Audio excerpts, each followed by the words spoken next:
Hello there!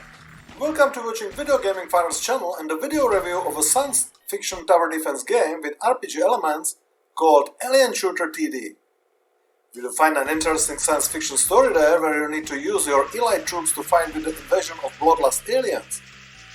Is it just a classic tower defense game with show characteristics of your defense structure, or are there any complex mechanics in the game?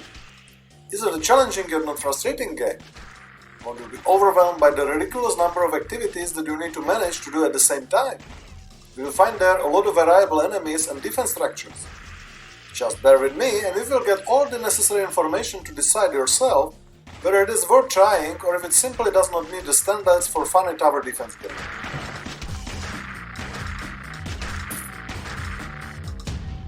So, how about the story? The planet is occupied by hostile alien forces that definitely did not come in peace. You do not know who they are or where they came from, but you can be sure that their goal is total extermination of mankind. You have an honor to lead a group called Opposition to Extraterrestrial Aggression. Your mission is to form a military unit of soldiers from different specialties and to save mankind. That doesn't sound very original, does it? It would still be a good plot for some B-movie, B-book or B-game. It would if it was not only presented by dull text, and even in this form it's not developed further and it does not even comment on the missions and their results. So the story was quite a big disappointment for me. Let's have a look if the game is saved by high quality gameplay.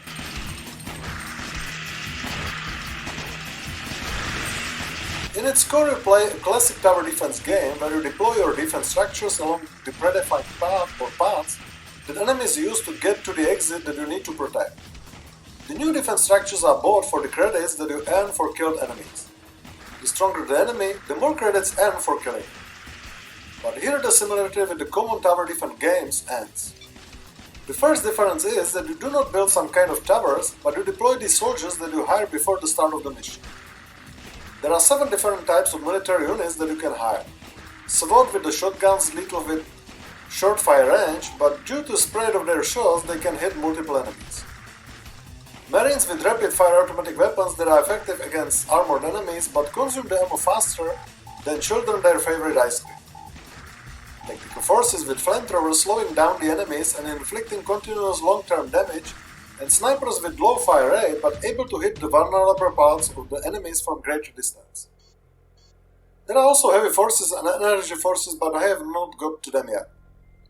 Not bad, you are probably thinking right now, but are there any features that make units more complex? You can bet. Let's have a look at how you can customize your units. First thing is that you can train your units.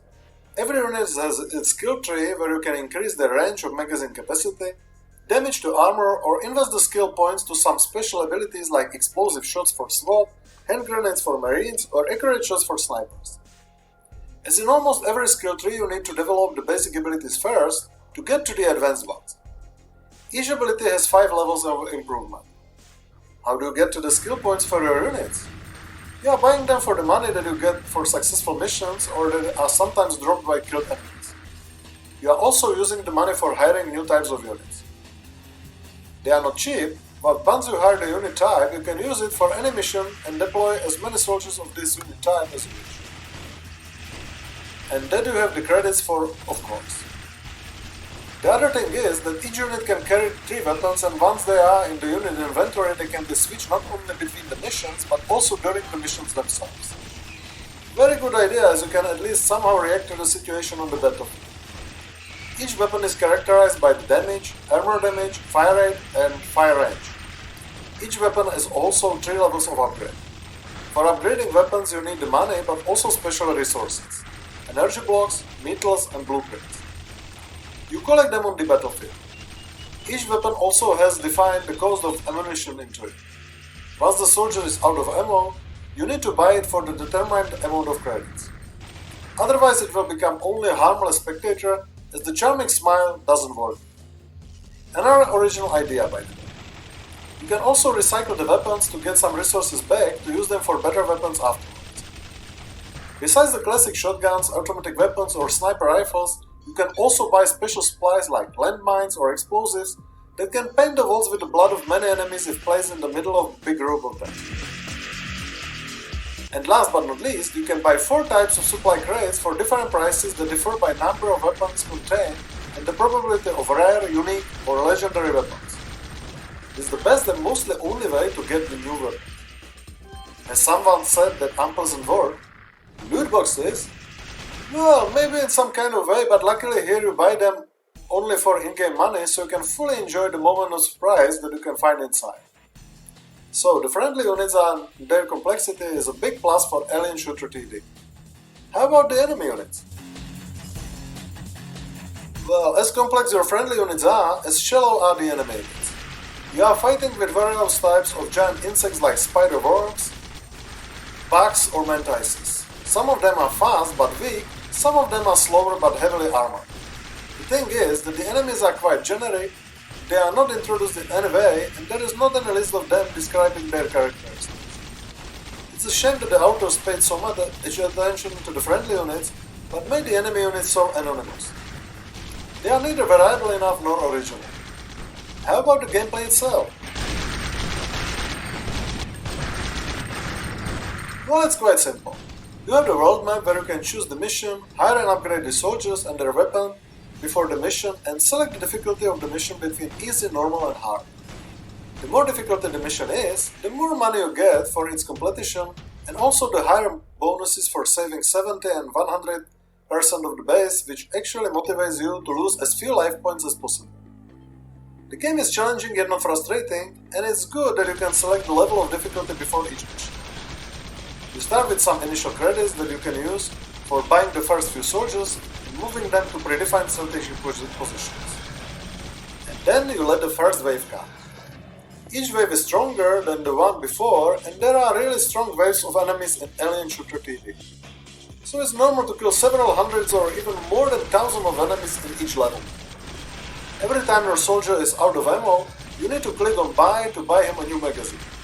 Sometimes the enemies use more ways leading to the end, but they are highlighted from the very beginning, so there are no big surprises in the game. When you manage to deploy new soldiers, buying new ammo for them and clicking on the items dropped by kill enemies while there are an alien hordes continuously trying to get to the other end of the map? There is one good feature in Alien Shooter TD that I really appreciate: the pause button.